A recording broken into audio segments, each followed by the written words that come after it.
आज का हमारा टॉपिक एवेपोरेटर्स है। एवेपोरेशन के लिए जो इक्विपमेंट यूज़ करते हैं उसको एवेपोरेटर कहते हैं और इसको हम डिफरेंट क्लासिफिकेशन यूनिट्स पे क्लासीफाई करते हैं। नंबर ऑफ इफेक्ट्स यानी हम कितने सेल्स यूज़ कर रहे हैं। सर्कुलेशन मैकेनिज़्म, सर्कुलेशन हम यहाँ पे फोर्स कर रहे हैं या नेचुरल सर्कुलेशन है।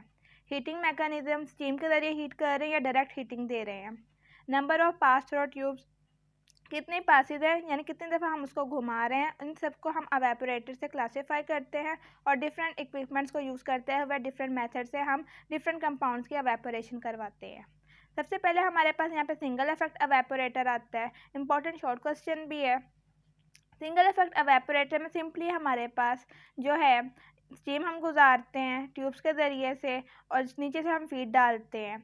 तो इसके अंदर जब वेपर्स हमारे पास बाहर निकल जाते हैं, जो वेपर्स हमारे पास यानी हमें जिनकी ज़रूरत नहीं होती उसको हम कंडेंसेट करके डिस्कार्ड कर लेते हैं, या फिर दूसरे अल्फाज में ये कह सकते हैं कि हम इसको डिस्ट्रॉय कर लेते हैं।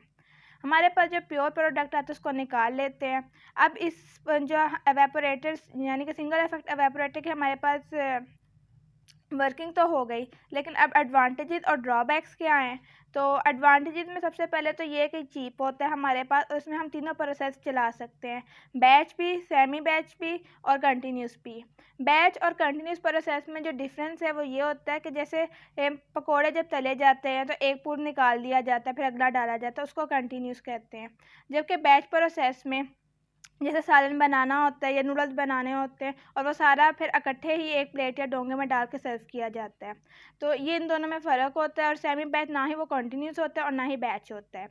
कैपेसिटी की बात कीजिए, इसमें कैपेसिटी स्मॉल होती है। यही वजह है कि यहाँ पे हमें तकरीबन 1 से 1.3 kg स्टीम देनी पड़ती है सिर्फ 1 kg वाटर को एवेपोरेट करने के लिए। ये इसका ड्रॉबैक है। अब नेक्स्ट में हमने मूव करना है मल्टीपल इफेक्ट एवेपोरेटर का, जिसके अंदर बहुत सारे हमने सप्लाईज और बहुत सारी एडवांटेजेस देखी हैं। मल्टीपल इफेक्ट एवेपोरेटर जैसे पिछला एवेपोरेटर था सिंगल इफेक्ट एवेपोरेटर, बस उसी का एक सेल को अगर हम 3 या 4 सीरीज में डाल दें तो उसको हम मल्टीपल इफेक्ट एवेपोरेटर कहेंगे। इसीलिए इसकी सिंपल डेफिनेशन हमारे पास ये आती है कि ये सीरीज़ है किसमें, हमारे पास सप्लाई में, हीट सप्लाई में और कंडेंसेटिंग सिस्टम में। इसका जो सबसे पहले हमारे पास जो फ़ायदा है, जो एडवांटेज है, वो ये है कि इसमें हमें सिर्फ 1 kg स्टीम देनी पड़ती है।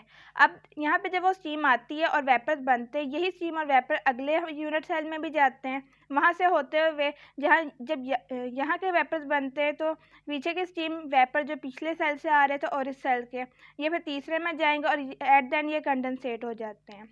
डिफरेंट सेल से हम प्रोडक्ट्स को कलेक्ट करते हैं और ये तीनों प्रोडक्ट्स हमारे पास कॉन्सेंट्रेटेड फॉर्म में है। इसीलिए ये लाइन यहाँ पे लिखी हुई, the total amount of concentrated is spread over several effect, यानी कि एक सेल के अंदर सारी प्रोडक्ट नहीं मिलती, डिफरेंट सेल से हमें प्रोडक्ट्स मिलते हैं जिनको हम जमा करके अपने एक प्रोडक्ट बना लेते हैं। इसको हम रीयूज़ ऑफ हीट के प्रिंसिपल पे यूज़ करते हैं। रीयूज़ ऑफ हीट यानी कि जो हमने स्टीम के ज़रिए हीट प्रोड्यूस किया उसी को हम फर्दर जो है यूज़ करते जा रहे हैं। इसमें हमारे पास जो आता है वो क्वाड्रपल है, ट्रिपल है, सेक्सटपल भी यूज़ कर सकते हैं, लेकिन यूजली हम इन तीनों कैटेगरीज को यूज़ करते हैं मल्टीपल इफेक्ट एवेपोरेटर में, जिसके अंदर अगर 3 है तो फिर हमारे पास ट्रिपल है, अगर 4 सेल्स है तो हमारे पास quadruple and so on. One straw evaporator,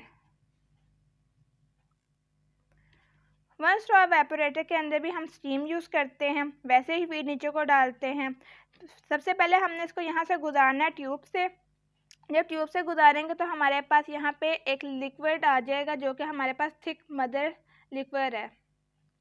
ये थिक है, इसको हम दोबारा फिर रिसर्कुलेशन करवाएंगे। रिसर्कुलेशन जब हम दोबारा करवाते हैं हाई टेम्परेचर पे ताकि मज़ीद इम्प्योरिटीज़ को निकाला जा सके, और फिर इसको कंडेंसेट करवाते हैं फ़ौरन ताकि उसकी डिकम्पोजिशन ना हो जाए। तो इसके बारे में कहा जाता है कि यहाँ पे हम एवेपोरेशन जो देते हैं फीड के मुकाबले में वो कैलकुलेटेड होती है, इसीलिए इनकी जो रेशियो होती है एवेपोरेशन ओवर फीड की वो लिमिटेड होती है।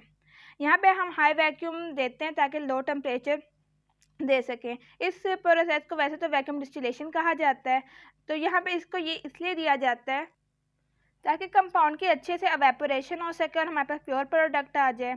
इसके अलावा अगर हम इस तरह देखें तो हमारे पास पता चलता है कि ये हमारे पास हीट सेंसिटिव मटेरियल्स के लिए यूज़ किया जा सकता है। ये इसकी क्वालिटी है, इसका एडवांटेज है कि हम इसको हीट सेंसिटिव मटेरियल के लिए यूज़ कर सकते हैं। जबकि जो नेक्स्ट हम अवेपोरेटर पढ़ेंगे सर्कुलेशन अवेपोरेटर, वो हीट सेंसिटिव के लिए यूज़ नहीं कर सकते। अब हम इसको हीट सेंसिटिव मटेरियल के लिए जब यूज़ कर सकते हैं तो इसके साथ हमें पता चलता है क्योंकि हमने इसको मल्टीपल अडेप्टेशन पर रखा हुआ है, एक दफ़ा नहीं बल्कि 2 दफ़ा हमारे पास जो है हमारा लिक्विड जो है उसकी हम हीटअप करवाते हैं। इसको हम कहते हैं मल्टीपल अडेप्टेशन है किसकी, वंस थ्रू अवेपोरेटर की। इसकी एग्जांपल देखें तो हमारे पास एगिटेटेड फिल्म है जिसके अंदर हम एगिटेशन करवाते हैं यानी रोटेशन के जरिए एवेपोरेशन करवाते हैं। फॉलिंग फिल्म है जिसके अंदर हम अपना जो कंपाउंड ऊपर से डालते हैं वो नीचे आ जाता है। और क्लाइंबिंग फिल्म जिसमें हम अपना कंपाउंड नीचे से डालते हैं और वो ऊपर की तरफ टेंसिटी की वजह से चला जाता है। नेक्स्ट में हमने पढ़ना है सर्कुलेशन ऑफ एवेपोरेटर। तो ये अब हमारा नेक्स्ट का टॉपिक होगा इंशाल्लाह ताला नेक्स्ट वीडियो में।